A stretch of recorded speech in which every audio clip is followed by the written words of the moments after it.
आमच्या वडिलांचं निधन झालं तर आमचा पुतण्या मार्केट कमिटी चेअरमन झाला.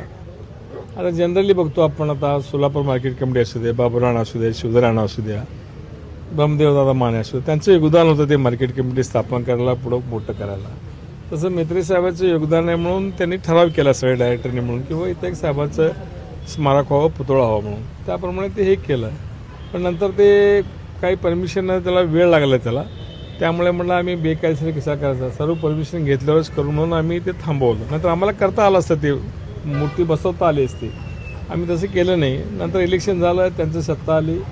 पण त्यांचं एक काय आहे, मैत्री द्वेष आहे, द्वेष भावनेतनं ते करू नये, बाकी काय झालं नेमका प्रकार काय झाला?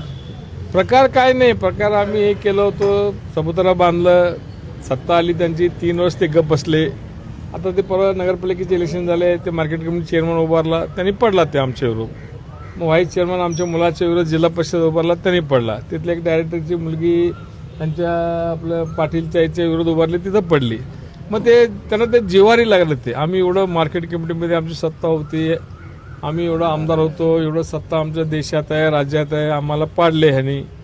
ते द्वेष मनात धरून आणि हे केलेलं आहे त्यांनी, बाकी काय. गणेश मूर्ती संदर्भामध्ये जो झाला त्याबद्दल नाही, गणेश मूर्तीचं आमचं कोणाशी विरोध होतं. आम्ही त्याला सांगितलं होतं बाजूला जागा आहे, तिथं बांधू, तुम्हाला जेवढं पाहिजे वर्गणी आम्ही आमच्या लोकांकडनं दिलो, आम्ही पण देऊ म्हणलं. गणेश मूर्तीला कोण विरोध करणार आहे? गणेश मूर्तीला कोणीच विरोध करणार नाही.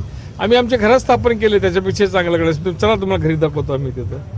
असं कोणी विरोध करत नाही. पण त्यांना ते देशभावनातनं मुद्दाम केले त्यांनी. ते म्हणजे ते गणेश मूर्ती स्थापन करण्यासाठी काय काय म्हणजे काय झालं, परवा घटना काय घडली, किती लोक आलते? नाही, काय झालं माहिती आहे का, तुम्हाला थोडक्यात सांगतो. तिथं ते चबुतरा त्याच्यावर तिथं बांधकाम करत होते त्यांनी. मग आमच्या लोकांनी अडवलं.